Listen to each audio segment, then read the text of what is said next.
ससुराल में जाने के बाद बहुओं को हर छोटी चीज़ों का ध्यान रखना पड़ता है ना। जैसे उनके कपड़ों का, उनकी बर्ताव का, उनकी स्वभाव का और उनके चरित्र का भी, क्योंकि बहू की गरिमा इन सब से ही होती है। हर परिवार चाहता है कि उसे एक चारित्रवान बहू मिले और इसकी खोज में थी हमारी सविता जी, जिनके छोटे बेटे के लिए उन्हें बिल्कुल सीता जैसी बहू चाहिए थी। अरे सविता जी, आपको कितने रिश्ते दिखाए मैंने, आपको कोई लड़की पसंद ही नहीं आती। अब आप ही बताइए, इसमें मेरी क्या गलती? अरे कमला बहन जी, मैंने आपको कितनी बार कहा है कि मुझे कोई ऐसी वैसी लड़की नहीं चाहिए अपने बेटे के लिए। ऐसी वैसी से क्या मतलब है आपका बहन जी? जितने भी रिश्ते आपने रमन के लिए बताए हैं वो सारी लड़कियां सही नहीं थी। हर किसी का कोई ना कोई बॉयफ्रेंड था ही। मुझे ऐसी लड़की बिल्कुल भी नहीं चाहिए। अरे बहन जी, आजकल तो ये आम बात हो गई है। शादी से पहले तो हर कोई लड़की के बॉयफ्रेंड होते ही है, शादी के बाद हर लड़की सुधर जाती है। फिर आप क्यों इतना सोच रही हैं? नहीं नहीं नहीं, मुझे ऐसी लड़की अपने बेटे के लिए बिल्कुल नहीं चाहिए।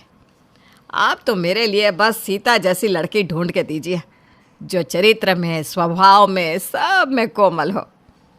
अरे माँ जी, आजकल ऐसी लड़कियाँ मिलती कहाँ हैं? इसका मतलब आपकी बड़ी बहू भी ऐसी नहीं है क्या बहन जी? अरे ऐसा नहीं है। आप मेरी बड़ी बहू की बात छोड़िए, आप वो सुनिए जो मैं अभी आपसे कह रही हूँ कि मुझे रमन के लिए बिल्कुल सीता जैसी बहू चाहिए। हाँ हाँ, मैं तो जैसे कैकई हूँ ना आपके लिए। पता नहीं मेरी सास को मैं आज तक पसंद क्यों नहीं आई।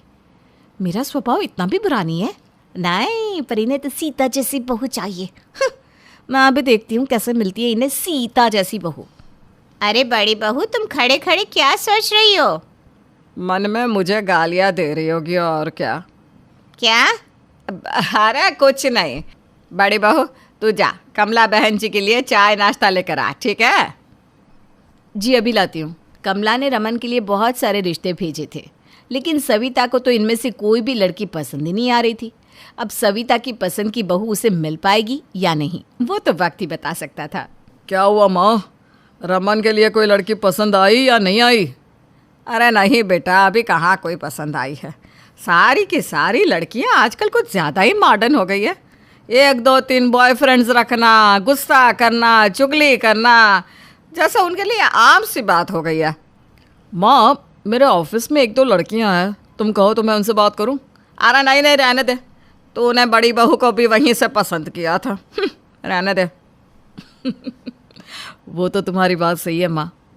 तो मुझ में बुराई क्या है, हाँ, जो आप ऐसा कह रहे हैं? अरे हम तो मजाक कर रहे हैं बड़ी बहू। तू तो बहुत अच्छी है, बिल्कुल गुणवान है, छल कपट से परे। आपको बड़ी खांसी आ रही है। अरे अब तुम्हारे सामने मैं खांस भी नहीं सकता क्या? माँ, आपको जैसी लड़की ढूंढनी हो मेरे लिए आप ढूंढ सकती है, मुझे कोई दिक्कत नहीं है। अरे मैं जानती हूँ बेटा, तू मुझ पर आंख बंद करके विश्वास करता है, इसीलिए तो मैं तेरे लिए बहुत गुणवान लड़की ढूंढना चाहती हूँ, जो इस घर का मान और बढ़ा दे। हाँ रमन, सही है, माँ की पसंद से ही शादी करना, बहुत खुश रहेगा। आपका क्या मतलब है? आप मुझसे शादी करके बहुत दुखी है क्या? अरे ऐसा कुछ नहीं है बड़ी बहू, चलो आप खाना खा लो साहब। माफ़ कीजिएगा, कहना तो नहीं चाहिए, लेकिन आप जैसी लड़की ढूंढ रही है ना, ऐसी लड़की मिलना नामुमकिन है बिल्कुल भी। आप इंतज़ार करती रह जाएंगी। अगर कोशिश करो तो भगवान भी मिल जाते हैं, तो फिर ये तो लड़की है। मैं अपने रमन के लिए ऐसी गुणवान लड़की ढूंढ कर ही रहूँगी। हाँ, मैं भी देखती हूँ कैसे मिलती है आपको आपकी पसंद की गुणवान लड़की। सविता को विश्वास था कि वो ऐसी लड़की ढूंढ लेगी और इसी आस में अब वो रोज़ मंदिर भी जाने लगी थी। हे भगवान, अब और कितना इंतज़ार करवाएगा। मेरी पसंद की बहू अब भेज दो ना। अरे सविता जी, अच्छा हुआ आप मुझे मिल गई। मुझे ना आपको एक लड़की को दिखाना था यहाँ। अच्छा, यहाँ मंदिर में? हाँ मंदिर में। वो रोज़ ना बहुत सुंदर भजन गाती है। अभी आप रुकिए, थोड़ी देर में बस आती होगी। ये लीजिए, नाम लिया और आ गई। इसका नाम वैदेही है। अरे ये तो बहुत सुंदर लग रही है। जितनी सुंदर है उतनी सुशील भी।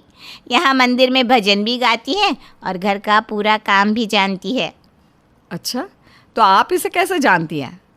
अरे कुछ दिन पहले ही इसके पिताजी ने मुझे इसके लिए रिश्ता देखने को कहा था।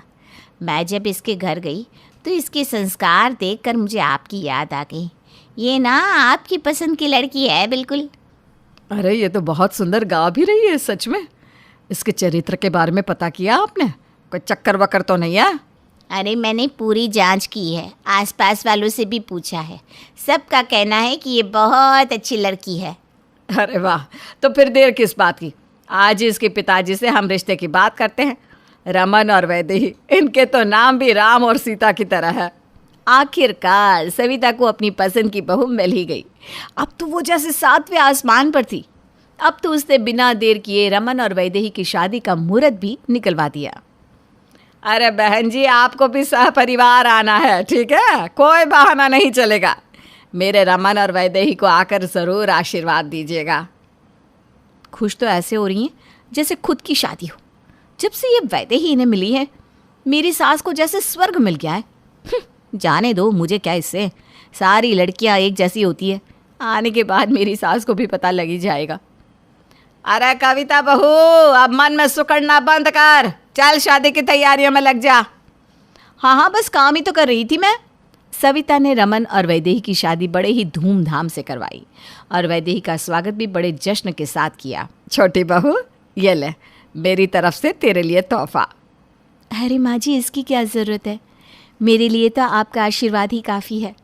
मैं जानती हूँ बहू, तुझे इन सब की लालसा नहीं, लेकिन मैं ये चाहती हूँ कि तू ये हार पहने। ये तुझ पर बहुत अच्छा लगेगा।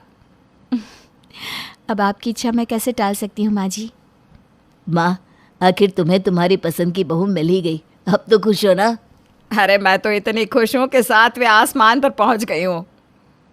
संभल के माँ जी, कहीं आप 7वें आसमान से नीचे ना गिर जाए झटके से। तो उसकी चिंता मत कर बड़ी बहू, मैं नहीं गिरूंगी। चलो अब तुम दोनों भी आराम कर लो, थक गए होंगे। सविता की खुशी का कोई ठिकाना नहीं था और वैदेही भी पूरी कोशिश कर रही थी कि वो अपने नए ससुराल में सबका दिल जीत सके। आइए, सब खाना लग गया है। आज मैंने सबके लिए हलवा पूरी बनाया है। अरे वाह, क्या खुशबू आ रही है। अरे तुम तो हम सबकी आदत ही खराब कर डालोगी अच्छा अच्छा खाना खिला के। आखिर बहू किसकी है? अरे किसकी चिट्ठी है?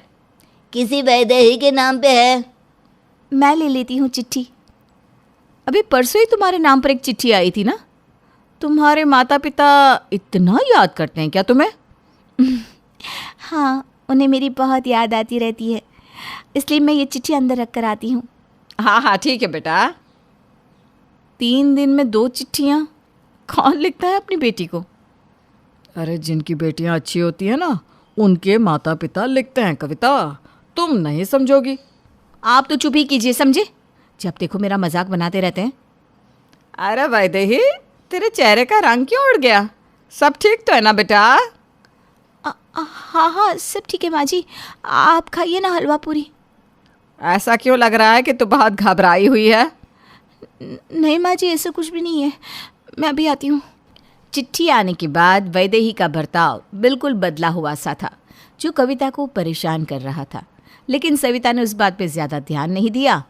पर ये क्या, अगले दिन वैदेही के नाम से एक और चिट्ठी। अरे आज फिर से चिट्ठी आई है वैदेही? हाँ माँ जी, वो बस यूं ही। तुम्हारे मायके में सब ठीक तो है ना बेटा? हाँ माँ जी, सब ठीक है। फिर तुम इतनी घबराई हुई क्यों हो, जैसे तुम्हारी कोई चोरी पकड़ी जा रही हो?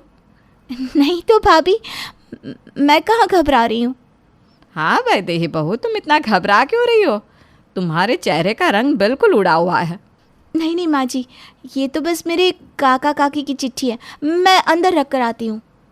अजीब बात है, आजकल मोबाइल के ज़माने में सब लोग इससे चिट्ठी लिखते रहते हैं, और ये इतना घबरा क्यों जाती है चिट्ठी देखते ही? कहीं कुछ गड़बड़ तो नहीं है माँ जी? वैसे वैदेही लगती तो नहीं कि कोई गड़बड़ कर दे, पर क्या, ऐसा कुछ भी नहीं है। अरे मायके से चिट्ठी आती है तो लड़कियां इमोशनल हो ही जाती है। ऐसा ही होगा, मुझे क्या।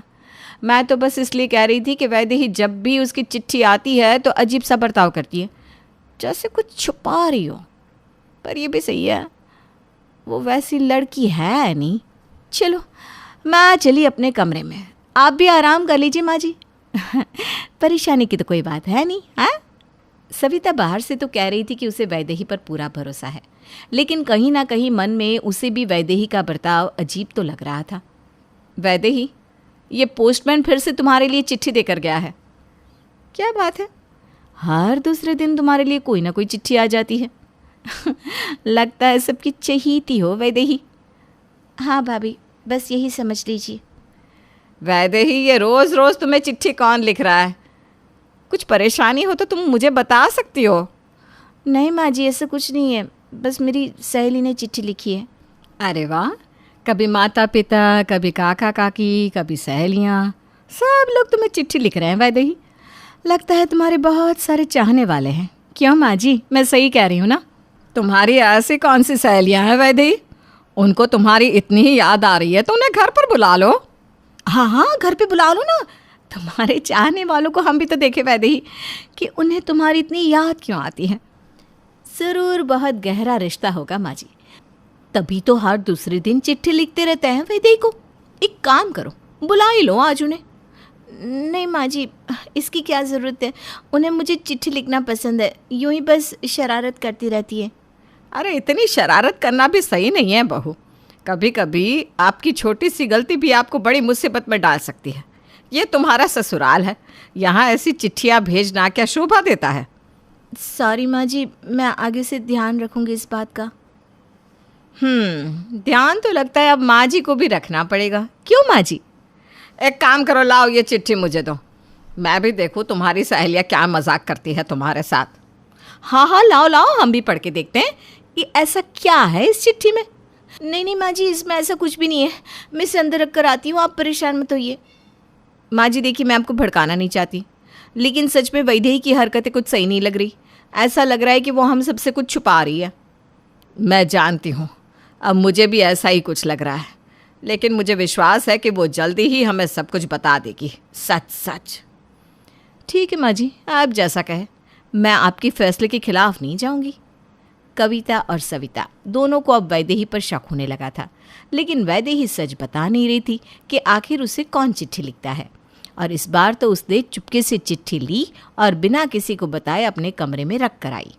देखा माँ जी, मैंने कहा था ना, वैदेही के लिए एक और चिट्ठी आई है। देखिए, इसीलिए तो मैं आपको छत पे ले आई। ये देखिए कैसे वो चुपके से चिट्ठी लिए जा रही है, वो भी बिना किसी को बताए। वैदेही के मन में आखिर चल क्या रहा है? आखिर ऐसा कौन है जो उसे इतनी सारी चिट्ठियाँ लिख रहा है?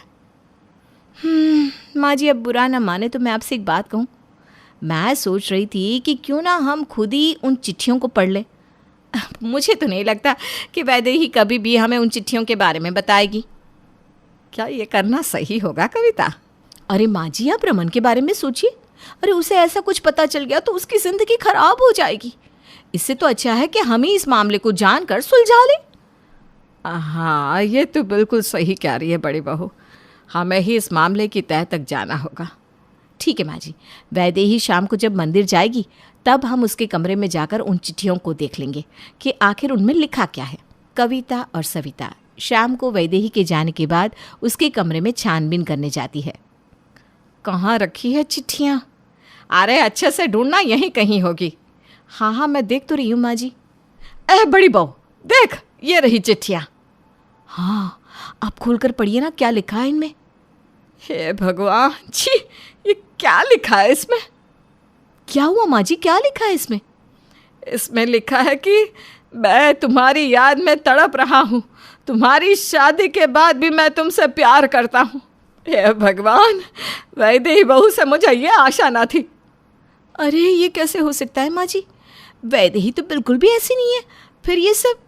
अरे तभी तो वो चिट्ठियाँ हमसे छुपाया करती थी, उसका आशिक ये सब लिखता है उसे।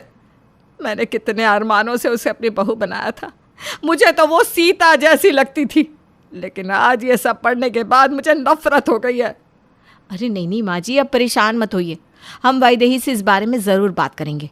अरे कुछ गलतफहमी हो गई होगी शायद। नहीं बड़ी बहू, कोई गलतफहमी नहीं है, अब सारी सच्चाई सामने आ गई है। तो अब हमें क्या करना चाहिए माँ जी? हम वैदेही से बात करें इस बारे में? नहीं, अब वैदेही को सबके सामने अपने कर्मों का सच बताना होगा। मैं रात को सबके सामने उसका सच सबके सामने लाऊंगी। सविता का मन बहुत टूट चुका था। उसने रात को पंकज और रमन के आने के बाद सबको आंगन में बुलाया। क्या हुआ माँ, कुछ परेशान लग रही हो, सब ठीक है ना? माँ जी, आपकी तबीयत ठीक नहीं है तो मैं दवाई लेकर आऊँ आपके लिए? मेरी बीमारी की वजह तुम ही हो वैदेही। मैंने क्या किया माँ जी? ये रही वो चिट्ठियाँ, तुम्हारी चरित्रहीनता का सबूत। ये चिट्ठियाँ आपको कहाँ? क्यों, अब जुबान नहीं खुल रही तुम्हारी? तुम्हारा सच सबके सामने आ चुका है। मैंने तुम्हें क्या समझा था और तुम क्या निकली छोटी बहू। माँ जी प्लीज़ मुझे मौका दीजिए अपनी बात रखने का। बस कुछ नहीं सुनना मुझे अब। तुम्हारा यूं इस तरह चिट्ठियों को छुपाना तुम्हारे चरित्र को दर्शाता है। नहीं माँ जी, जैसा आप कह रही है वैसा नहीं है। मैं आपको बताने ही वाली थी। इसीलिए तुम अपने आशिक की चिट्ठियाँ छुपा रही थी? यह देख रमन इसकी करतूत। ये सब क्या है वैदेही? मेरी बात सुनिए, मैंने कुछ नहीं किया सच में। ये चिट्ठियाँ वो।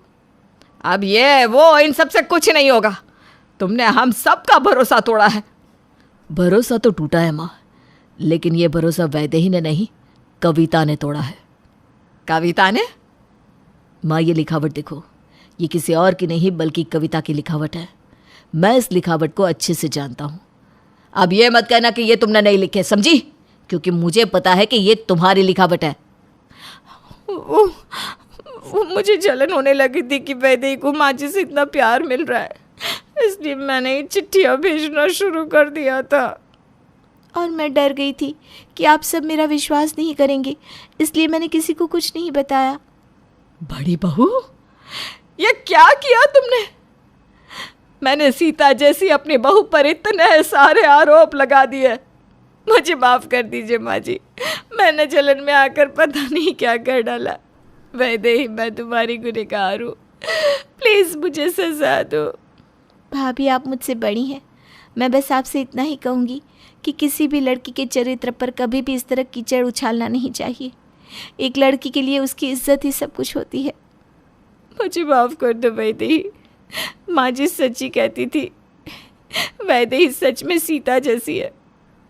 वैदेही, तुम्हारा स्वभाव भी बिल्कुल कोमल और शीतल है, प्लीज़ मुझे माफ़ कर दो। मैं भी माँ जी आपसे माफ़ी मांगना चाहती थी कि मैंने आपको इन सब के बारे में नहीं बताया। नहीं, तुम माफ़ी मत मांगो, गलती तो मेरी है। मैंने ही अपनी पसंद का विश्वास नहीं किया। चलो अब माफ़ी बहुत हो गई। अब कविता, तुम्हारी सज़ा यह है कि आज से 1 महीने तक तुम कुछ नहीं बोलोगी, बस चिट्ठियों में बात करोगी। क्या? हाँ, यही है तेरी सज़ा। ना कुछ बोलेगी, ना ही मेरा सर दर्द होगा। माया और कार्तिक को कनाडा में शिफ्ट हुए 3 साल हो गए थे। कार्तिक के माता पिता विदेश नहीं आना चाहते थे, इसलिए वो उसके साथ नहीं आए। लेकिन अब उनकी भी उम्र हो चुकी थी और उनका ख्याल रखना भी ज़रूरी था, इसलिए कार्तिक ने अपने माता पिता को यहीं कनाडा में लाने का फैसला किया, जिससे कि वो उनके साथ रह पाए। आर यू श्योर कि वो दोनों यहाँ रह पाएंगी? I mean, तुम जानती हो कि वो गांव में रहते हैं, उनका रहन सहन कितना अलग है। मुझे नहीं लगता वो यहाँ एडजस्ट कर पाएंगी। कार्तिक, तो हम किस लिए हैं माया? मैं जानता हूँ कि उन्हें पहले बहुत मुश्किल लगेगा, लेकिन फिर अगर हम उन्हें सपोर्ट करेंगे तो वो एडजस्ट हो जाएंगे यहाँ। फिर भी सोच लो एक बार और कार्तिक। मैं यहाँ हूँ और वो इतनी दूर है मुझसे। अगर कभी उनकी तबीयत ख़राब हो गई या किसी चीज़ की ज़रूरत पड़ गई तो कैसे हम उन तक पहुँच पाएंगे? इसलिए अब मैंने फ़ैसला कर लिया है कि वो दोनों हमारे साथ ही रहेंगे। माया को अपने देहाती सास ससुर को कनाडा लाना सही नहीं लग रहा था, पर वो कार्तिक को मना भी नहीं कर सकती थी। कुछ ही दिनों में उसके माता पिता वहाँ आ ही गए और कार्तिक और माया उन्हें एयरपोर्ट लेने जा रहे थे।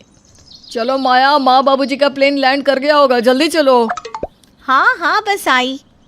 कार्तिक और माया कावेरी और रमन को एयरपोर्ट लेने जाते हैं और जब वो वहाँ पहुँचते हैं तो देखते हैं कि दोनों बहुत परेशान से लग रहे थे।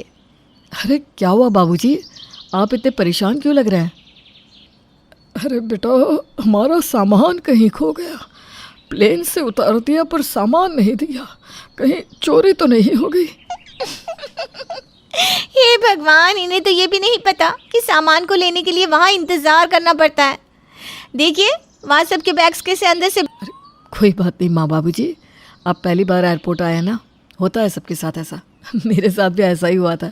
चलिए मैं आपका सामान ले आता हूँ। हाँ बेटा, पर बहुत सारा सामान है, यहाँ पर कुली नहीं है क्या? उससे उठवा लेते थोड़ा सामान। खूली, और वो भी एयरपोर्ट पर। क्या आप भी बाबूजी।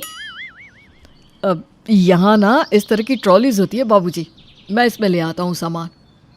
हाँ हाँ ले आ बेटा, ये ट्रॉली तो हाथ गाड़ी की तरह लग रही है ना जी। अरे माँ जी, कहाँ ये ट्रॉली और कहाँ हाथ गाड़ी? आप तो अभी तक नहीं बदली, वैसी की वैसी हैं। माया हर बात में रमन और कावेरी का मजाक बनाती है, उन्हें ऐसा जताती कि वो गांव से आए हैं और देहाती हैं। ला बहू, मैं तेरी कुछ मदद कर देती हूँ। अरे आप क्या करेंगी मेरी मदद माँ जी? ये मॉड्यूलर किचन है, गांव का चूल्हा नहीं जहाँ आप खाना बनाती हैं। आपको यहाँ कुछ समझ में नहीं आएगा। ये सब इलेक्ट्रॉनिक से चलने वाली मशीनें हैं। ये चॉपर, ये मिक्सर, ये माइक्रोवेव, इसके तो आपने नाम भी नहीं सुने होंगे कभी।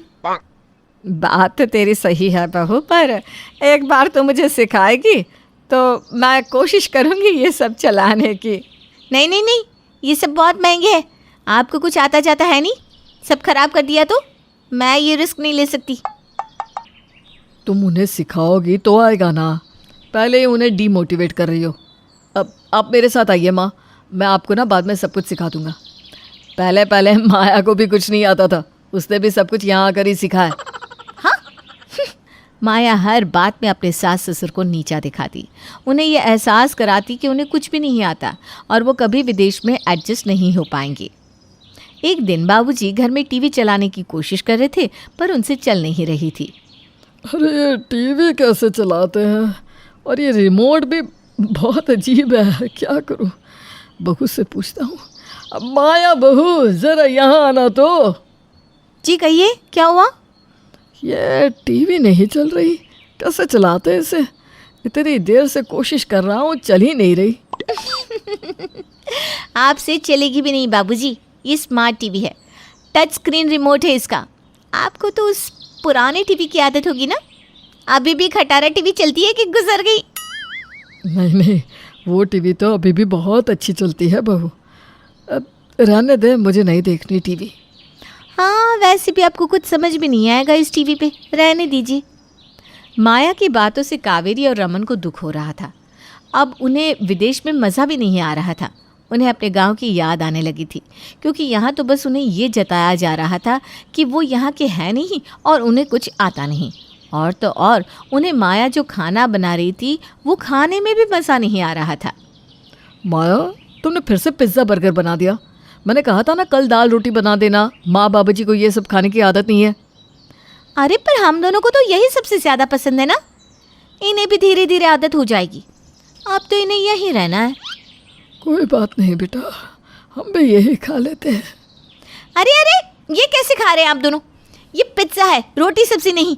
इन्हें तो पिज्ज़ा तक ढंग से खाना नहीं आता कार्तिक। मैंने तुमसे पहले ही कहा था कि इन्हें यहाँ मत लाओ, नहीं कर पाएंगे एडजस्ट, पर तुम्हें तो मेरी सुननी होती नहीं। हर किसी को नई जगह पर एडजस्ट होने में टाइम लगता है माया, हमें भी तो लगा था ना।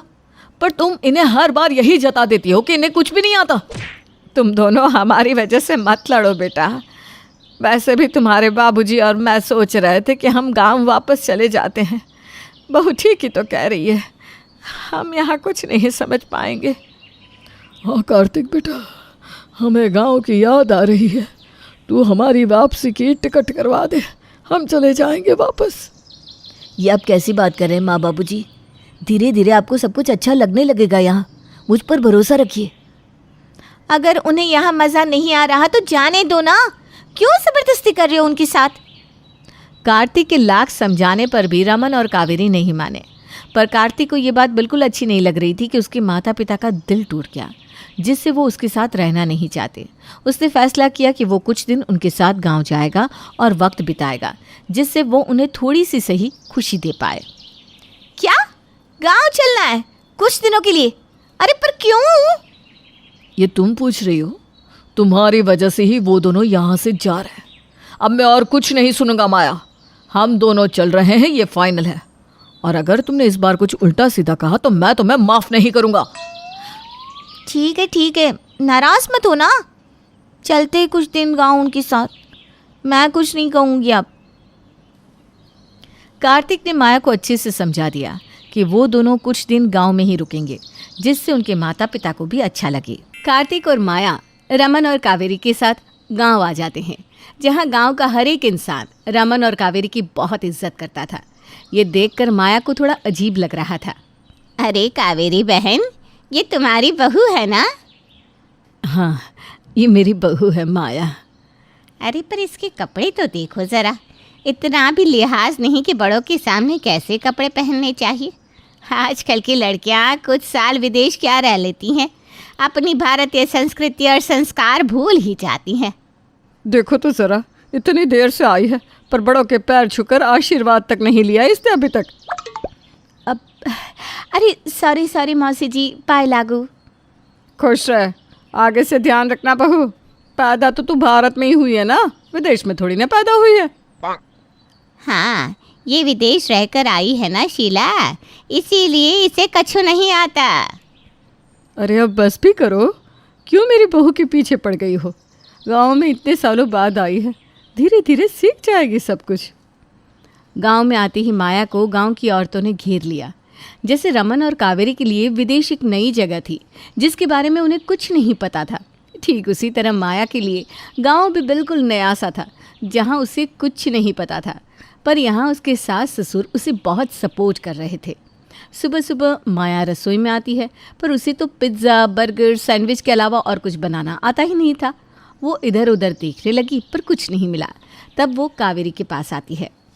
ला बहू, मैं तेरे लिए नाश्ता बना देती हूँ और तुझे कुछ आसानी से बनने वाली चीज़ें भी सिखा देती हूँ। तो विदेश जाकर भी इसे बना सकती है। जी ठीक है। कावेरी ने एक एक करके माया को सब समझाया और उसे चूल्हा कैसे जलाते हैं, मसाले कैसे होते हैं, ये सब भी बताने लगी। इतने में पड़ोस की शीला वहाँ आ गई। ये लो, बहू के होते हुए तू रसोई में काम कर रही है, इसे कुछ भी नहीं आता क्या? अरे ऐसी बात नहीं है, माया तो बहुत होशियार है हर काम में। ये तो मैंने ही उससे कहा कि मैं बना देती हूँ नाश्ता, आज तू भी हमारे साथ नाश्ता कर ले। हाँ, पर मुझे ना ये कढ़ाई का काम कराना था, मेरा चश्मा टूट गया है। मैंने सोचा तेरे पास आ जाती हूँ। कोई बात नहीं, जब तक तू खाना बना ले तब तक माया बहू कढ़ाई का काम कर देगी, है ना माया? मुझे कढ़ाई का काम नहीं आता मौसी। क्या कढ़ाई का काम नहीं आता? तुझे पता है तेरी सास कढ़ाई की क्लास देती है। इस गांव में दूर दूर से लड़कियां इसे सीखने आती हैं। बहुत नाम है तेरी सास का इस गांव में। इतना ही नहीं, सरकार की तरफ से इसे कई सारे पुरस्कार भी मिल चुके हैं। क्या सच में माँ जी? अरे ये कावेरी तो बस यूं ही मेरी तारीफ कर रही है, तू इस पर ध्यान मत दे। यूं ही तारीफ नहीं कर रही, इसने मेरी बेटी को कढ़ाई का काम सिखाया था। आज वो शहर में फैशन डिज़ाइनर का काम करती है, सब कावेरी की वजह से। ये सब सुनकर माया को बहुत अजीब लग रहा था, क्योंकि उसे तो लगता था कि उसकी सास को कुछ भी नहीं आता, वो बहुत देहाती है। उसे याद आ रहा था कि कैसे उसने कावेरी को बेइज्जत किया था, पर उसने फिर भी पलट के उसे कुछ नहीं कहा।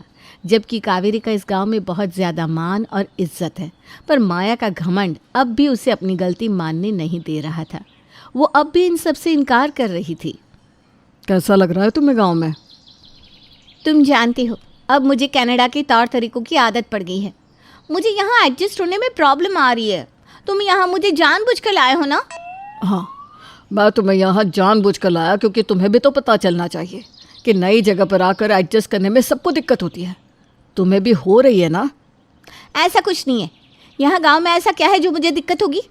बस थोड़ा सा अलग है और क्या। पर मैं अब भी कह रही हूँ, माँ जी और बाबूजी कनाडा में नहीं रह पाएंगे। माना उनकी गांव में बहुत इज्जत है, पर गांव और कनाडा में ज़मीन आसमान का फ़र्क है। अगर ऐसा है तो कल से घर का पूरा काम तुम करना, खेत से सब्जियां तोड़ने भी तुम जाना, गाय को चारा खिलाना, पूजा करना, बर्तन भी साफ़ करना। और तुमने अगर ये सब आसानी से कर लिया तो मैं मान जाऊँगा कि माँ बाबूजी कनाडा में नहीं रह पाएंगे। तुम बिल्कुल सही थी। हाँ, इसमें कौन सी बड़ी बात है, मैं सब कर लूँगी आसानी से। माया ने अपने घमंड में सारा काम अपने हाथ में ले लिया।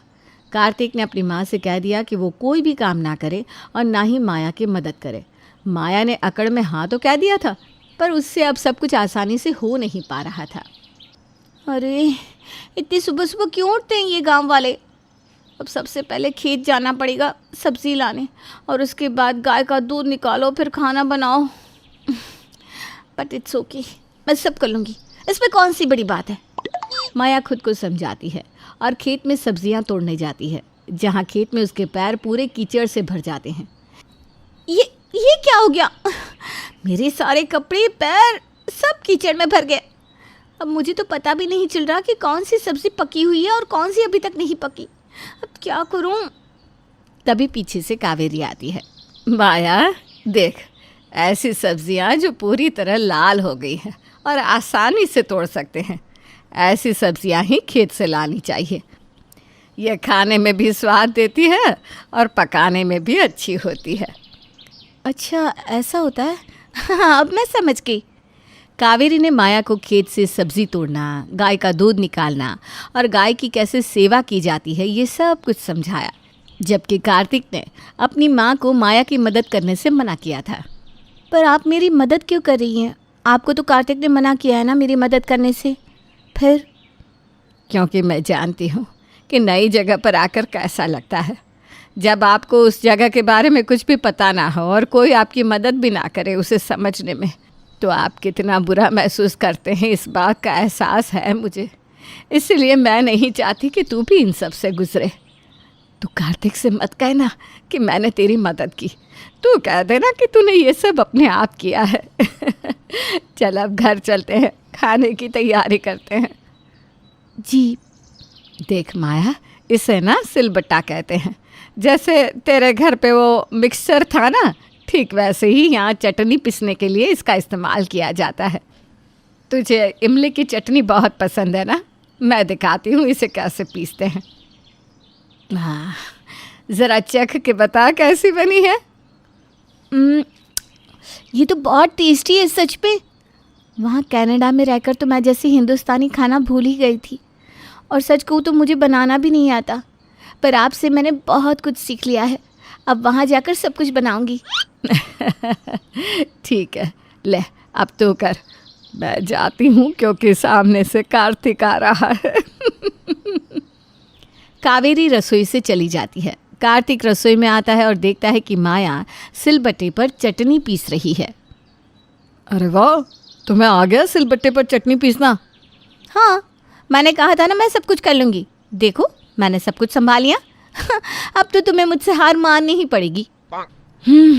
ठीक है, 2 दिन बाद हम यहाँ से जा रहे हैं और कल गांव वालों ने बाबूजी के लिए एक सम्मान समारोह रखा है, तो कल तुम तैयार रहना, हम सबको वहाँ चलना है। ठीक है। दूसरे दिन माया, कार्तिक, कावेरी और रमन समारोह में पहुँचते हैं, जहाँ स्टेज पर एक नौजवान खड़ा था और उसने रमन के बारे में बोलना शुरू किया। आज ये सम्मान हम रमन जी को दे रहे हैं क्योंकि उन्होंने इस गांव के लिए, इस गांव के नौजवान पीढ़ी के लिए वो कर दिखाया जो कोई भी नहीं कर सकता था। उन्होंने इस गांव में कंप्यूटर्स लाए और सबको सिखाए भी, जिसकी वजह से हम सबको आगे बढ़ने के लिए प्रेरणा मिली, मौके मिले। नहीं तो हम कभी गांव के बाहर की दुनिया देख ही नहीं पाते।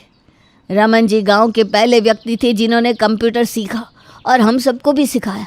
सब लोग उनके लिए ज़ोर से तालियां बजाइए। बाबूजी को कंप्यूटर चलाना आता है? हाँ, वो इस गांव में सबसे पहले कंप्यूटर ले आए और सबको सिखाया भी। ये सुनकर माया को याद आया कि उसने बाबूजी को ये कह दिया था कि आपको टीवी नहीं चलाने आएगी। वो किस्सा याद करके माया की आंखें शर्म से झुक गई। उसे अपने आप पर शर्म आ रही थी और ये पहली बार था जब उसे एहसास हुआ कि जिनकी उसने इतनी बेइज्जती की विदेश में रहन सहन के कारण, उनका इस गांव में इतना नाम और इज्जत है। वो अपने आप से नज़रें नहीं मिला पा रही थी, पर फिर भी उसने घर आकर भी अपने सास ससुर से कुछ नहीं कहा। और दूसरे दिन जब वो सामान लेकर निकल रहे थे तब, अच्छा बहू, तुम अपना ध्यान रखना, वहाँ अच्छे से खाना पीना और फ़ोन करते रहना दोनों। नहीं माँ जी, फ़ोन नहीं करेंगे हम आपको। ये क्या बोल रही हो तुम माया? दिमाग तो ठिकाने पर है तुम्हारा?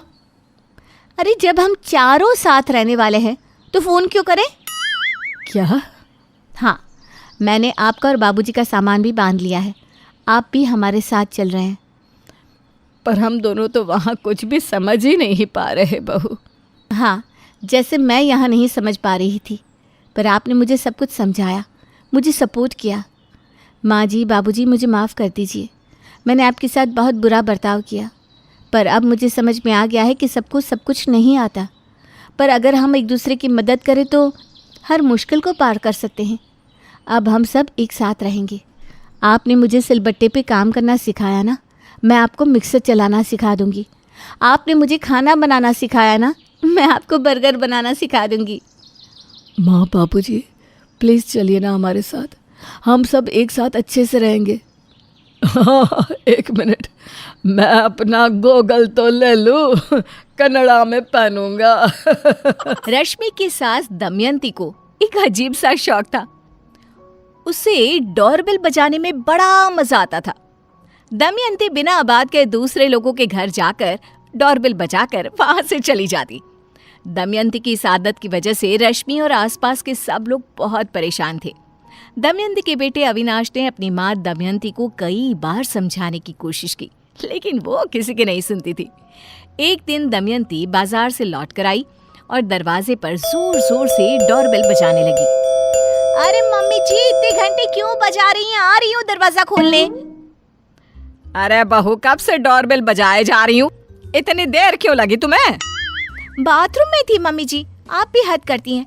एक बार डोरबेल बजाने के बाद कुछ देर इंतजार नहीं कर सकती? वो क्या है ना बहू, मुझे डोरबेल बजाने में बड़ा मजा आता है। जानती हो, अभी मैं आसपास के सारे घरों की डोरबेल बजा कर आई हूँ।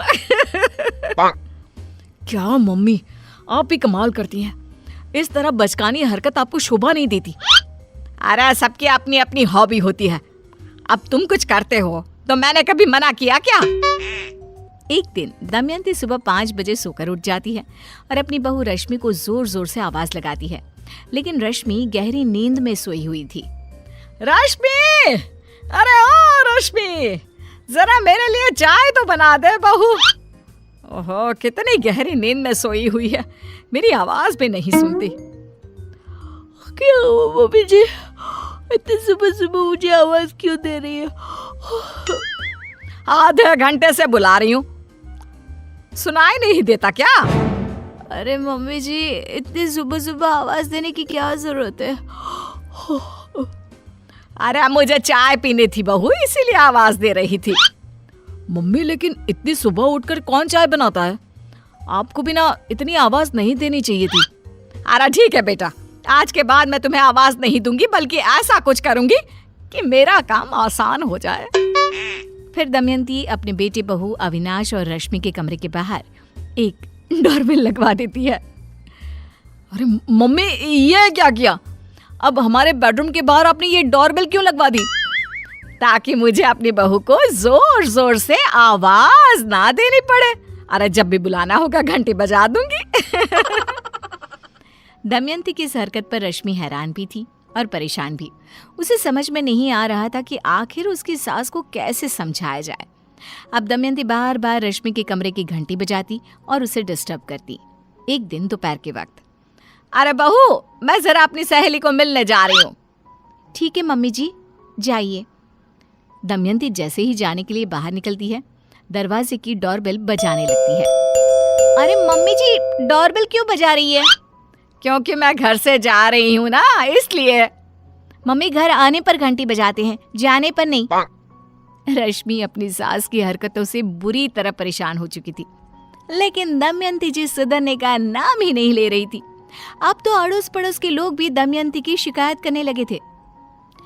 और फिर एक दिन दमयंती को अपनी दूर की चाची जी के यहाँ से इनविटेशन आया। चाची ने दमयंती को कुछ दिन अपने घर रहने के लिए बुलाया था। दमयंती अपने चाची के घर पहुंची। उसने देखा कि दरवाजे पर एक साथ 4-5 डोरबेल लगी हुई थी। अरे चाची, ये क्या? आपके दरवाजे पर इतनी सारी 5-5 डोरबेल लगी हुई है, ऐसा क्यों? देखो, हमारे घर में 5 लोग हैं, पांचों को अलग अलग तरह का म्यूजिक पसंद है, तो सबकी पसंद की डोरबेल लगा रखी है। इसका क्या मतलब है? अरे जब मैं घर आती हूँ तो भजन वाली डोरबेल बजाती हूँ, तुम्हारे चाचा जी आते हैं तो पंजाबी म्यूजिक वाली, और बच्चे अपने अपनी पसंद की। अरे वाह, मजा आ गया। डोरबेल बजाना तो मेरी भी हॉबी है। मुझे तो यहाँ रहकर बहुत मजा आने वाला है। दमयंती खुश होकर डोरबेल बजाती है और उसे बहुत मजा आ रहा था। आपको पूरा दिन डिस्टर्ब नहीं होता क्या? क्या करे भाई, शौक बड़ी चीज है, शौक के आगे कैसा डिस्टर्बेंस।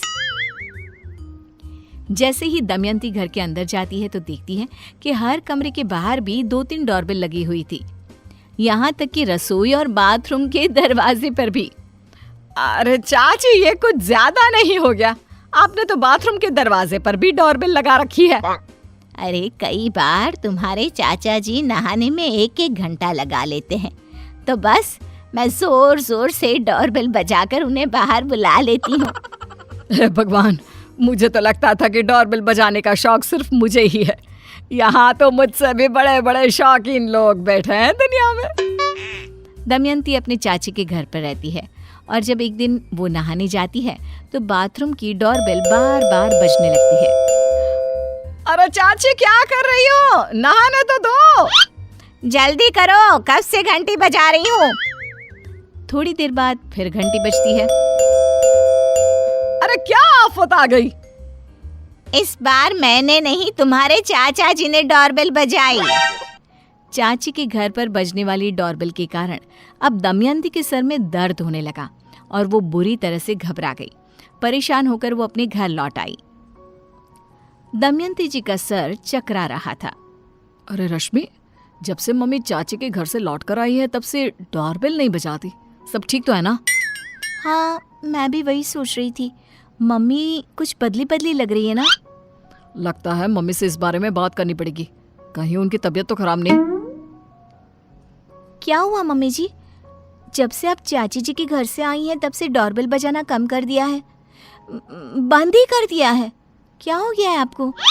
अरे क्या बताऊं, चाची के घर पर इतनी सारी डोरबेल लगी हुई थी, मेरा तो दिमाग खराब हो गया उनकी आवाज सुन सुनकर। क्या बात है मम्मी, इसका मतलब है कि अब आपकी घंटी बजाने वाली आदत छूट गई? अरे इतनी घंटियों की आवाज सुनी है मैंने। अब तो सोती हूँ ना तो नींद में भी घंटियां बजती है मेरे दिमाग में। भगवान बचाए। और सुनो, बहुत दिन से चैन की नींद नहीं सोई हूँ। मैं अपने कमरे में सोने जा रही हूँ, ध्यान रखना कोई मुझे डिस्टर्ब ना करे। ठीक है मम्मी, आप आराम से सो जाइए, आपको कोई परेशान नहीं करेगा, घंटी भी नहीं बजाएगा बस।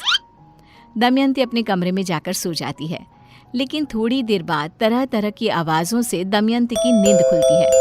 परेशान होकर दमयंती गुस्से में अपने कमरे से निकलकर बाहर आती है। क्या हो रहा है यहाँ? कौन जोर जोर से घंटी बजा रहा है? मेरी आदत छूटने के बाद किसके दिमाग में घंटी चढ़ गई है? वो क्या है ना मम्मी, आपकी बहू रश्मि। क्या हुआ रश्मि को? मम्मी, वो सारी डोरबेल रश्मि ही बजा रही है। अरे लेकिन क्यों? इसकी क्या जरूरत है?